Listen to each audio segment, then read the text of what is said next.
लेकिन जैसे मैं आपको एक्सप्लेन करूंगा और जो नोट्स मैं आपको प्रोवाइड करूंगा उससे आपके लिए chapter will become a piece of cake and it will be very easy. You only have to go through it well and जो इन नोट्स में लिखा है उससे बाहर कुछ नहीं आएगा पेपर के अंदर. तो चलिए जल्दी से शुरू करते हैं, लेकिन शुरू करने से पहले I request you all to please like share and subscribe to this channel. Now सबसे पहली बात, स्टार्ट होता है चैप्टर हमारा इस क्वेश्चन से कि how does element carbon exist in nature. Obviously इस चैप्टर का नाम है कार्बन एंड इट्स कंपाउंड्स, तो डेफिनेटली हम कार्बन एलिमेंट के बारे में बातें करने वाले हैं और कार्बन एलिमेंट कौन कौन से कंपाउंड्स बनाता है, कैसे कैसे बनाता है, वो सब देखने वाले हैं. हालांकि टर्म 2 में इस चैप्टर में से काफी कुछ portion, a major amount of portion is deleted, तो वो हमें नहीं पढ़ना है. मैं आपको बता दूंगा कि आपको पढ़ना है, वही पढ़ाऊंगा मैं. Okay, only for term 2 this video is okay. और now how does element carbon exist in nature. Nature के अंदर एलिमेंट कार्बन किस फॉर्म में पाया जाता है. तो this question has got two parts to the answer. Okay, first of all हम बात करेंगे सबसे पहले इन द अर्थ्स क्रस्ट, यानी धरती के अंदर कैसे पाया जाता है. सिर्फ बच्चे 0.02% carbon is present in the earth's crust. सिर्फ इतना अमाउंट प्रेजेंट है कार्बन का, ठीक है, कितना कम है ना. एंड कार्बन ऐसे ही नहीं पाया जाता, it is present in the form of carbonates, hydrogen carbonates, coal, petroleum. I hope so coal petroleum तो हम बचपन से पढ़ते आ रहे हैं. और जहां तक बात है कार्बोनेट्स और हाइड्रोजन कार्बोनेट्स की, तो ये वो आपने पढ़ा है ना, ओर्स एलिमेंट्स की जो ओर्स होती हैं इन the form of rocks types, you know, तो वैसे कार्बन ऐसे पाया जाता है. एंड अगर मैं एटमॉस्फेयर की बात करूं उसमें तो हमें पता ही है किस फॉर्म में कार्बन पाया जाता है. Common sense, carbon dioxide. Very good. और वो भी कितनी प्रेजेंट होती है, 0.03%. ठीक है, तो these lines are obviously from NCERT, have to learn it properly and इससे बाहर नहीं आएगा पेपर में. ओके, नाउ आगे बढ़ने से पहले मैं आपको बताने देना चाहता हूं कि कोवलेंट बॉन्ड क्या होता है, बिकॉज आगे चल के हम सिर्फ कोवलेंट बॉन्ड की ही बातें करने वाले हैं. बिकॉज कार्बन जितने भी अपने कंपाउंड्स बनाता है वो कोवलेंट कंपाउंड्स ही होते हैं, और कोवलेंट कंपाउंड्स में पाए जाने वाला बॉन्ड होता है वो कोवलेंट बॉन्ड होता है. अभी कोवलेंट बॉन्ड है क्या. This is the bond which is formed by sharing of electrons. You have to know it. देखो जो हमने पहले चैप्टर पढ़ा था ना, मेटल्स एंड नॉन मेटल्स वाला, उसके अंदर हमने आयनिक बॉन्ड के बारे में पढ़ा था, हमने आयनिक कंपाउंड्स के बारे में पढ़ा था. What is ionic bond. Ionic bond is the bond which is formed by transfer of electrons. लेकिन इस चैप्टर में हम कोवलेंट बॉन्ड के बारे में पढ़ेंगे. And now what is covalent bond. It is the bond which is formed by sharing of electrons. Now we have to study the properties of carbon compounds. Carbon compounds की properties क्या होती हैं, very important it is, you should know it. Okay, now first property, they are poor conductors of electricity. basically जो हमने properties ionic compound की पिछले chapter में पढ़ी थी, इस चैप्टर में कोवलेंट कंपाउंड्स की प्रॉपर्टीज उल्टी है बिल्कुल. यहाँ पे मैंने लिखा है properties of carbon compounds are covalent compounds only. ठीक है, तो उनकी प्रॉपर्टीज हम पढ़ रहे हैं. So they are poor conductors of electricity conduct नहीं कर पाते ये कंपाउंड्स. ऐसा क्यों होता है, द रीजन भी आपको पता होना चाहिए, because this has been asked many times in boards. Due to covalent bonding. अच्छा, अब इसकी वजह से क्यों, क्योंकि कोवलेंट बॉन्डिंग में होती है sharing of electrons, as a result of which ions और you can say charge particles, या तो आयंस लिख दो आंसर में या charge particles, can not be formed by them. देखो जब आयनिक कंपाउंड्स बने थे तो उसमें तो ट्रांसफर ऑफ इलेक्ट्रॉन्स होता था, ठीक है, और as a result of which ions produce हो जाते थे. लेकिन कार्बन कंपाउंड्स में जो कि कोवलेंट कंपाउंड्स है उसके अंदर कोवलेंट बॉन्डिंग होती है. और अभी भी मैंने आपको बताया कोवलेंट बॉन्डिंग क्या होती है. It is basically sharing of electrons. जब इलेक्ट्रॉन्स शेयर हो रहे हैं, ट्रांसफर नहीं हो रहे, तो डेफिनेटली आयंस नहीं प्रोड्यूस हो पाएंगे. आयंस तभी प्रोड्यूस होते हैं जब इलेक्ट्रॉन्स इधर से उधर ट्रांसफर होते हैं. जब इलेक्ट्रॉन्स निकल जाते हैं किसी न्यूट्रल एटम में से, तो क्या होता है, पॉजिटिव चार्ज बढ़ जाता है.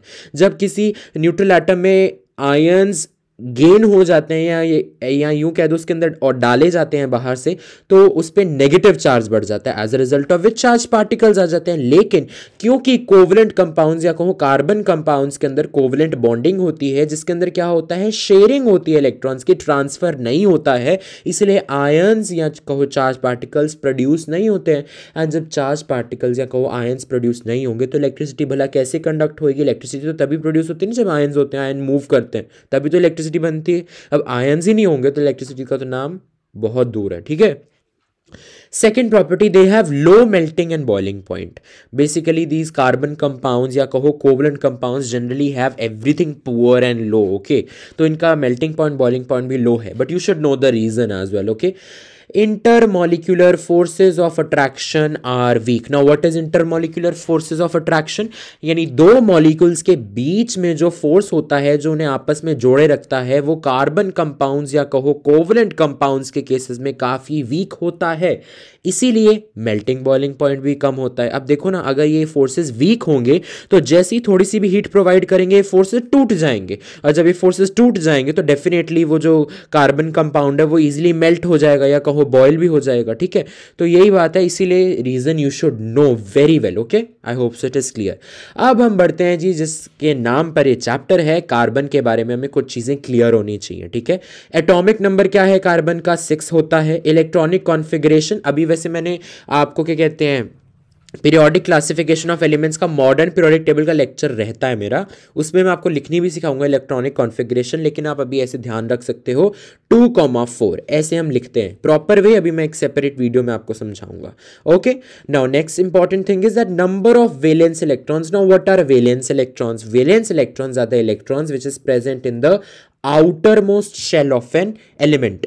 तो यानी अब यहाँ पे कार्बन एलिमेंट की बात हो रही है, इसकी जब हमने इलेक्ट्रॉनिक कॉन्फ़िगरेशन की तो इसका आउटर मोस्ट शेल ये वाला हुआ ना, ये वाला, ये देखो ये फर्स्ट शेल है, ये के शेल है, ठीक है। फिर ये एल शेल है, KLMN ऐसे होते हैं ना शेल्स, तो ये एल शेल है, इसके अंदर 4 इलेक्ट्रॉन्स हैं। एंड क्योंकि ये 4 इलेक्ट्रॉन्स कार्बन के सबसे लास्ट वाले शेल के अंदर प्रेजेंट हैं तो यही कहलाएंगे वैलेंस इलेक्ट्रॉन्स। देखो total electrons are 4 + 2 6, total electrons are 4 + 2 6, लेकिन अगर हम वैलेंस इलेक्ट्रॉन्स की बात करें तो वो सिर्फ 4 होंगे, because these are the electrons present in the outer most shell. Okay, now to attain noble gas configuration, हम सभी को पता है यार, कोई भी मॉलिक्यूल एग्जिस्ट तभी करता है जब वो स्टेबल होता है, और स्टेबल होने के लिए हर एक एलिमेंट यही चाहेगा कि वो नोबल गैस कॉन्फ़िगरेशन अटेन कर ले।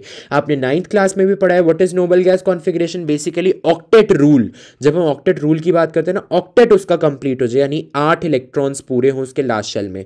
लेकिन कभी कभी ड्यूप्लेट यानी 2 इलेक्ट्रॉन्स भी होते हैं, वो हाइड्रोजन का केस एक्सेप्शन है, ठीक है, वो मैं आपको बताऊंगा। That is 8 electrons in the valence shell.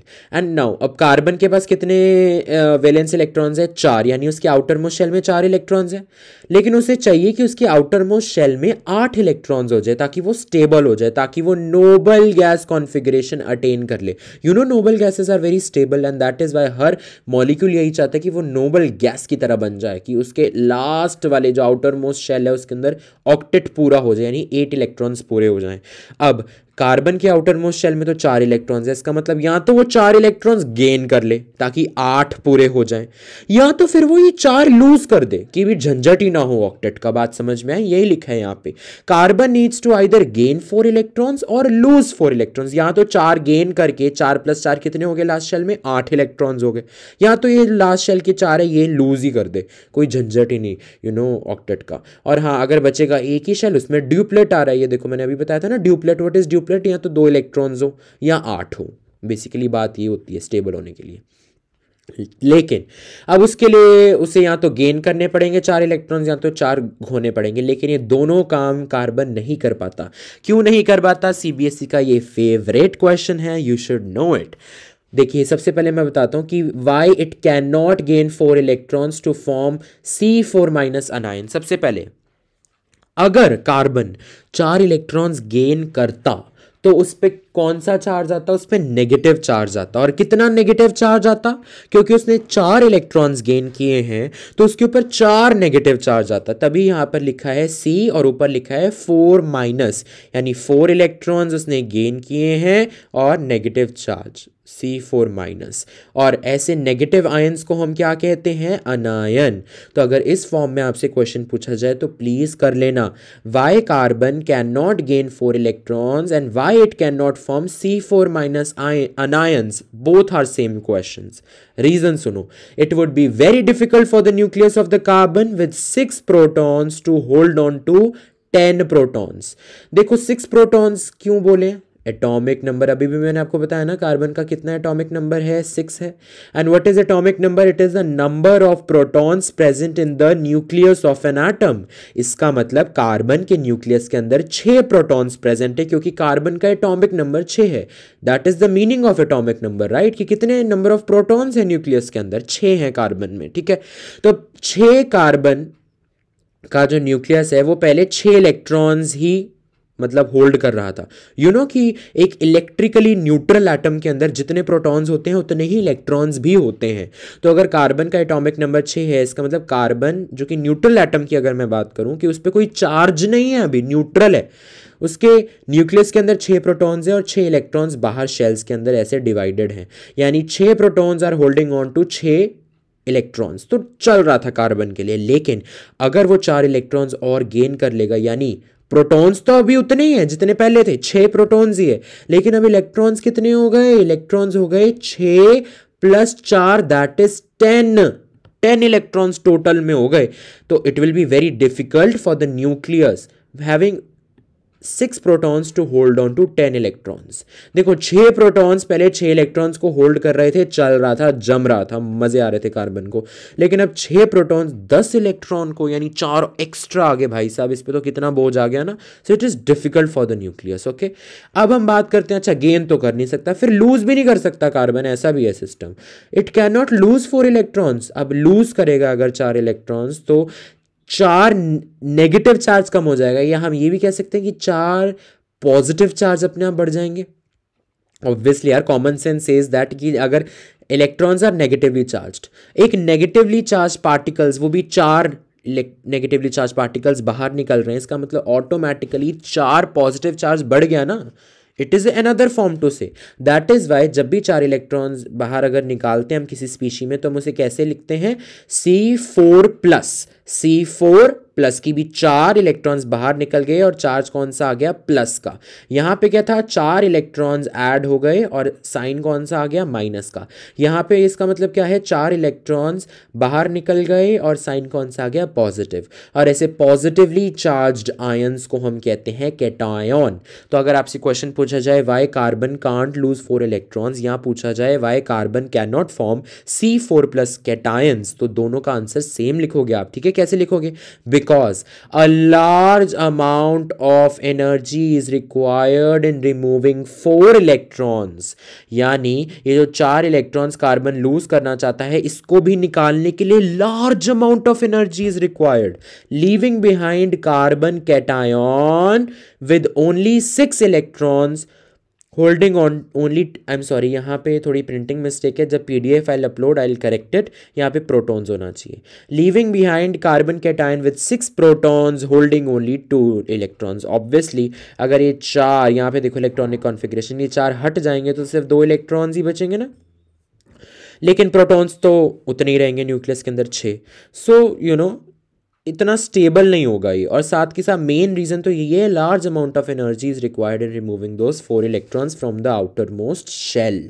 Okay, अब हम आगे बढ़ते हैं, how carbon overcomes this problem. अब ना तो वो गेन कर सकता है भाई, ना तो लूज कर सकता है, फिर वो स्टेबल कैसे कंपाउंड्स बनाता है, it is by sharing of valence electrons, यानी उसके जो 4 वैलेंस इलेक्ट्रॉन्स है ना, यानी वो जो 4 इलेक्ट्रॉन्स जो कि आउटर मोस्ट शेल के अंदर प्रेजेंट है, उनको दूसरे एटम्स के साथ शेयर कर करके वो स्टेबल होता है, इसीलिए तो वो कोवेलेंट बॉन्ड बनाता है। What is covalent bond, formed by sharing of electrons. अब समझ में आया, now by sharing of valence electrons with some other atoms valence electrons, यानी किसी और एटम के आउटर मोस्ट शेल के इलेक्ट्रॉन्स के साथ कार्बन अपने आउटर मोस्ट शेल के इलेक्ट्रॉन्स को शेयर करता है, और इस वे में वो स्टेबल हो जाता है, ठीक है।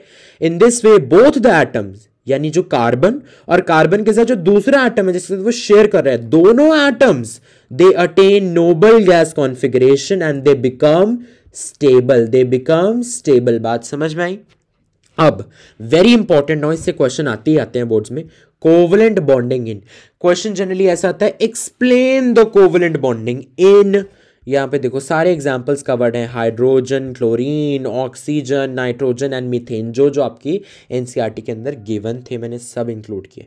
तो चलिए पढ़ते हैं सबसे पहले covalent bonding in hydrogen. Hydrogen जो कि H2 मॉलिक्यूल की तरह डायटोमिक मॉलिक्यूल की तरह एग्जिस्ट करता है। कैसे एग्जिस्ट करता है? H2 के अंदर भी कोवलेंट बॉन्डिंग होती है। अब वो कैसे होती है मैं आपको एक्सप्लेन करता हूँ। One hydrogen atom has one valence electron. ये तो अगर आप उसके इलेक्ट्रॉनिक कॉन्फ़िगरेशन लिखोगे, हाइड्रोजन का एटॉमिक नंबर क्या होता है? 1, इसीलिए उसके पास कितने इलेक्ट्रॉन्स होंगे? 1 इलेक्ट्रॉन ही होएगा। तो obviously it becomes the valence electron, क्योंकि इलेक्ट्रॉनिक कॉन्फ़िगरेशन भी जब आप करोगे उसके लास्ट शेल में एक ही इलेक्ट्रॉन आपको दिखाई देगा। ठीक है। 10 two atoms of hydrogen share their each valence electron, thereby completing their duplet and attaining Nobel gas configuration of helium. समझाता हूं कैसे। ये रहा electron dot structure of a single atom of hydrogen. तो हाइड्रोजन के पास जितने भी वैलेंस इलेक्ट्रॉन्स होते हैं ना, वो हम उसके इलेक्ट्रॉन डॉट स्ट्रक्चर में दिखाते हैं। इलेक्ट्रॉन डॉट स्ट्रक्चर को ल्यूइस डॉट स्ट्रक्चर भी कहा जाता है। तो ये H का एटम है और इसके पास मैंने दिखा दिया कि एक वैलेंस इलेक्ट्रॉन है, तो ये एक एटम है हाइड्रोजन का। सिमिलरली यहाँ पे एक और एटम है हाइड्रोजन का, सिंगल एटम, इसके पास भी सिर्फ एक ही वैलेंस इलेक्ट्रॉन है। अब या तो मैंने आपको कहा था या तो वो ड्यूप्लेट कंप्लीट कर ले या तो ऑक्टेट कंप्लीट कर ले। अब देखो इसके पास एक है तो इसके पास काफी इजी होएगा, अगर इसको एक और इलेक्ट्रॉन मिल जाए ना तो इसका ड्यूप्लेट यानी 2 electrons in the outer most shell complete हो जाएंगे and it will attain stability. Stability किसकी? Noble gas configuration of helium. Helium के पास भी 2 ही इलेक्ट्रॉन्स होते हैं, इसलिए नियरेस्ट नोबल गैस की कॉन्फ़िगरेशन पाना चाहते हैं हर एक मॉलिक्यूल, मैंने आपको पहले भी बताया। तो अब ये क्या करेंगे? ये देखो ट्रांसफर नहीं करता, ये क्या करता है? कोवलेंट बॉन्डिंग करता है, शेयरिंग कर लेता है। यानी ये वाला एटम और ये वाला एटम आपस में पास आते हैं और ये देखो इसने इसको इसके साथ शेयर किया, इसने अपना ये वाला वैलेंस इलेक्ट्रॉन इस मॉलिक्यूल इस एटम के साथ शेयर किया और इस हाइड्रोजन के एटम ने अपना ये वाला वैलेंस इलेक्ट्रॉन इस एटम के साथ शेयर किया। देखो अब इस वाले हाइड्रोजन के पास भी 2 पूरे हो गए और इस वाले हाइड्रोजन एटम के पास भी 2 पूरे हो गए। हो गया ना डुप्लेट। और ये देखो ये हैं shared electrons and this is how we form the compound of H2 molecule. It is an H2 molecule. This is how we form by sharing of electrons. अब ये बॉन्ड्स वगैरह कैसे बनाए हैं मैं आपको थोड़ी देर में बताता हूँ, लेकिन पहले हम बॉन्डिंग समझ लेते हैं, covalent bonding. Similarly for chlorine, chlorine में क्या लिखा है पढ़ो पहले। 1 chlorine atom has 7 valence electrons. गिनो यहाँ पे 1 2 3 4 5 6 7। ये देखो इलेक्ट्रॉनिक कॉन्फ़िगरेशन क्या होती है, पहले एटॉमिक नंबर बताओ क्लोरीन का क्या होता है? 17। फिर जब इलेक्ट्रॉनिक कॉन्फ़िगरेशन हम लिखते हैं ऐसे लिखते हैं 2,8,7, यानी उसके वैलेंस इलेक्ट्रॉन शेल में कितने वैलेंस इलेक्ट्रॉन्स हैं? 7। Okay and it needs only 1 electron to complete its octet. अगर इस 7 को एक और इलेक्ट्रॉन मिल जाएगा तो 8 इलेक्ट्रॉन हो जाएंगे और उसका ऑक्टेट कंप्लीट हो जाएगा। मैंने अभी भी बताया कि हर कोई चाहता है ऑक्टेट कंप्लीट करना, सो इट बिकम्स स्टेबल जब उसे एक मिलेगा। ठीक है। So what happens is it shares its 1 valence electron with another chlorine's 1 valence electron, यानी ये वाला क्लोरीन अपना ये एक वैलेंस इलेक्ट्रॉन शेयर करेगा इस वाले क्लोरीन के इस एक वैलेंस इलेक्ट्रॉन के साथ। समझ में आई? In this way both chlorine atoms complete their octet, यानी इसने ये डॉट जो कि इसका इलेक्ट्रॉन रिप्रेजेंट कर रहा है वैलेंस वाला एक, तो ये वाला इसके साथ शेयर करेगा और ये वाला क्रॉस होगा इसके साथ शेयर। ये देखो यहाँ पे शेयरिंग हो रही है और यहाँ पे देखिए शेयर कर रहे हैं। तो अब आप अगर आप गिनोगे ना 1 2 3 4 5 6 और ये 7 8, ये जो 1 2 3 4 5 6 है ना, ये यहाँ पे दिखाई नहीं गया, आप दिखा भी सकते हो। ठीक है, कोई प्रॉब्लम नहीं है उसमें। तो इसके भी 8 पूरे हो गए हैं, इसके भी 8 पूरे हो गए हैं एंड दे गेन स्टेबिलिटी। इसका मतलब क्लोरीन का मॉलिक्यूल ऐसे एग्जिस्ट करता है। आपने ऐसे ही पूरा एक्सप्लेन करना है बोर्ड में भी। ठीक है, अब हम बात करते हैं ऑक्सीजन की। ऑक्सीजन में भी ऐसा ही है।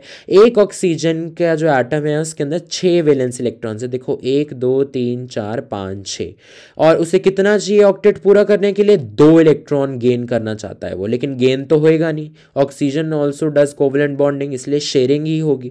अब शेयरिंग कैसे होगी? it shares its two valence electrons with the two valence electrons of another oxygen atom। यानी हमारे पास एक और ऑक्सीजन एटम है, उसके पास भी 6, ऑब्वियसली 6 वैलेंस इलेक्ट्रॉन्स हैं। अब ये दोनों ऑक्सीजन के एटम्स आपस में शेयरिंग करेंगे, यानी ये जो दो आपको ये क्रॉसेस दिख रहे हैं ना, ये दो crosses will get shared with these two crosses. यहाँ पे देखिए, तभी यहाँ पे ऐसे 4 क्रॉसेस आपको दिखाई दे रहे हैं। अब आप ये वाले ऑक्सीजन का देखो कितने वैलेंस इलेक्ट्रॉन्स हैं, 1 2 3 4 5 6 7 8, पूरे हो गए इसके 8। अब इसका ऑक्सीजन का देखो 1 2 3 4 5 6 7 8, इसके भी पूरे 8 हो गए पूरे। ऐसे होती है बॉन्डिंग, ठीक है, ऐसे ऑक्सीजन का O2 का एक मॉलिक्यूल बनता है।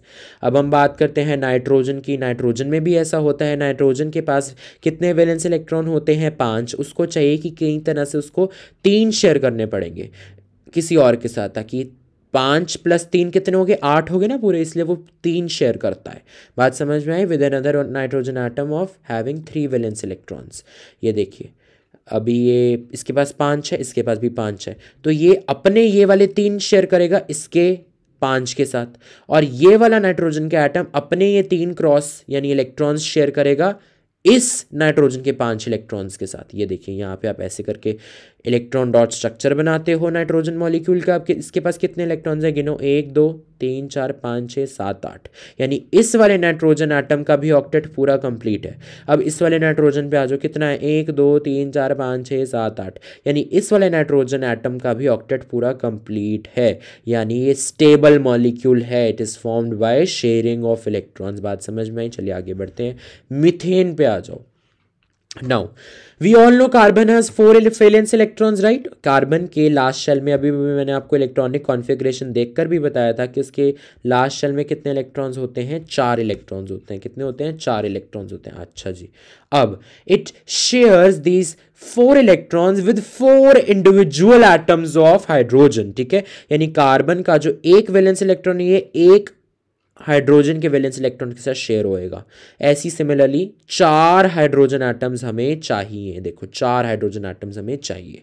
ऐसे ये बॉन्डिंग करता है मीथेन, ठीक है। मीथेन का मॉलिक्यूल ऐसे बनता है कोवेलेंट बॉन्डिंग से। तो अगर आपको बोला जाए draw the electron dot structure of methane CH4, तो ये CH4 आप ऐसे करके क्रॉस डॉट ऐसे सिंबल में ही आपको बनाना पड़ेगा, ठीक है। अच्छा, ये इंपॉर्टेंट ऐसे लाइन लिखी थी, तो I have written down in NCERT, methane is a major component of biogas and CNG, okay, and it is worldwide use as a very important fuel, okay. अब लास्ट पोर्शन पे हम आ गए हैं इस चैप्टर के। It says 1 shared pair of electron represents 1 covalent bond. बात समझ में आई? यानी हमें अब कोवलेंट बॉन्डिंग हो गई, शेयरिंग हो गई, अब हमें क्या करना है, बॉन्ड्स बताने हैं कितने होंगे, ठीक है। वो कैसे हम पता लगाते हैं, एक पेयर में कितने इलेक्ट्रॉन्स होंगे, 2, ठीक है। तो एक shared pair constitutes 1 bond. For example यहाँ पे आ जाओ मीथेन में। मीथेन के अंदर क्या है, ये देखो, ये एक पेयर हो गया इलेक्ट्रॉन के, यानी एक बॉन्ड है। This is 1 single bond between carbon and hydrogen. This is also 1 single bond between carbon and hydrogen, because 2 electrons आ गए ना एक पेयर के अंदर। पेयर ढूंढने, हमें पेयर ऑफ इलेक्ट्रॉन्स ढूंढने हैं, शेयर्ड पेयर ऑफ इलेक्ट्रॉन्स। यहाँ पे देखो, ये भी पेयर शेयर हो रहा है इन दोनों के बीच, कार्बन और हाइड्रोजन के बीच, तो ये एक बॉन्ड हो गया, सिंगल बॉन्ड कहते हैं इसको। एक पेयर है ना, इसलिए सिंगल बॉन्ड कहते हैं। सिमिलरली ये वाला कार्बन और हाइड्रोजन, इसके बीच में भी एक पेयर है, तो एक सिंगल बॉन्ड है। यानी इस पूरे मॉलिक्यूल के अंदर टोटल कितने सिंगल बॉन्ड्स हैं, 1 2 3 4, यानी 4 single bonds in the molecule of methane. अब आ जाओ यहाँ पे नाइट्रोजन पे। नाइट्रोजन का क्या हिसाब है, देखो, ये एक पेयर हो गया, पेयर मतलब 2 electrons in a single group. ये एक पेयर हो गया तो एक सिंगल बॉन्ड हो गया, ये एक और पेयर हो गया तो ये एक सिंगल बॉन्ड हो गया, ये एक और पेयर हो गया तो एक सिंगल बॉन्ड हो गया। यानी कितने सिंगल बॉन्ड, 1 2 3 सिंगल बॉन्ड्स। और ऐसे 3 सिंगल बॉन्ड्स जब इकट्ठे शेयर हो रहे होते हैं, देखो यहाँ पे तो 4 सिंगल बॉन्ड्स हैं, लेकिन ये अलग अलग शेयर हो रहे हैं। बात समझ में आ रही है? ये इन दोनों के बीच एक हो रहा है शेयर, इन दोनों के बीच एक हो रहा है, लेकिन नाइट्रोजन में ये तीनों पेयर इन्हीं दोनों के बीच में इकट्ठे शेयर हो रहे हैं। तो ऐसे 3 सिंगल बॉन्ड्स जब इकट्ठे शेयर हो रहे होते हैं, इसको कहते हैं हम ट्रिपल बॉन्ड। इसलिए हम कहते हैं नाइट्रोजन के मॉलिक्यूल के अंदर ट्रिपल बॉन्ड होता है। क्या होता है? Triple bond. बात समझ में आई? ऐसी ऑक्सीजन में ज़रा बताओ कितने सिंगल बॉन्ड्स इकट्ठे शेयर हो रहे हैं, 1 2, यानी डबल बॉन्ड। यानी दो ऑक्सीजन एटम्स के बीच में कैसा बॉन्ड होता है, डबल बॉन्ड, डबल बॉन्ड। बात समझ में आई। अब क्लोरीन आ जाओ, दो क्लोरीन एटम्स के बीच में कितने बॉन्ड होते हैं, सिंगल बॉन्ड। तो आप क्या लिखोगे यहाँ पे, सिंगल कोवलेंट बॉन्ड। बात समझ में आई। अब यहाँ पे आ जाओ, दो हाइड्रोजन के एटम्स के बीच में कितने मॉलिक्यूल मतलब इलेक्ट्रॉन्स शेयर हो रहे हैं, इलेक्ट्रॉन्स कितने शेयर हो रहे हैं, एक पेयर शेयर हो रहा है। एक पेयर, आपने पेयर ऑफ इलेक्ट्रॉन्स ढूंढने हैं जितने शेयर हो रहे हैं, ठीक है। तो एक शेयर हो रहा है इकट्ठे, तो यानी एक सिंगल बॉन्ड बन रहा है। और कोवलेंट बॉन्ड को हम कैसे रिप्रेजेंट करते हैं, एक छोटी सी लाइन मारते हैं दो एटम्स के बीच में। अच्छा, ये लाइन को आपने ज्वाइन नहीं करना, बस ऐसे सिंपल आप ऐसे बीच में से डैश पा सकते हो, इसका मतलब एक बॉन्ड है सिंगल। दो लाइनें पाओगे मतलब दो ऑक्सीजन एटम्स के बीच में डबल बॉन्ड है। नाइट्रोजन के एक मतलब इसमें ऐसे, इसका मतलब क्या है, दो नाइट्रोजन एटम्स के बीच में यानी ट्रिपल बॉन्ड है। ट्रिपल बॉन्ड को 1 2 3 लाइनों से आप शो करते हो। अच्छा, अब यहाँ पे आप कैसे बनाओगे, यहाँ पे बनाओगे जैसे कार्बन है, ठीक है, ये कार्बन है, क्योंकि यहाँ पे एक बॉन्ड है तो आप ऐसे एक लाइन बना सकते हो, ऐसे डैश। यहाँ पे एक पेयर शेयर हो रहा है तो आप यहाँ पे एक डैश बना दो। यहाँ पे एक पेयर शेयर हो रहा है तो आप यहाँ पे एक बॉन्ड बना दो डैश के हेल्प से, और यहाँ पे भी आप एक डैश बनाओगे। तो ऐसे 4 डैश आपको दिखाई देंगे जो कि अलग अलग शेयर हो रहे हैं। लेकिन इसमें क्या है, इसमें तीनों डैश इकट्ठे ही बनाए जाएंगे, देखो ऐसे, because these 3 pair of electrons are being shared together. With this we complete this मतलब अभी तो part 1 he obviously carbon and it's compounds का।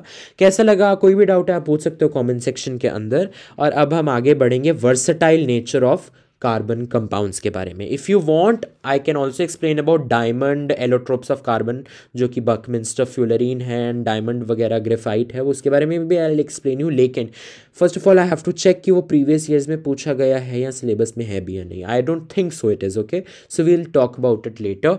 अभी हम शुरू करेंगे नेक्स्ट लेक्चर में versatile nature of carbon and then homologous series.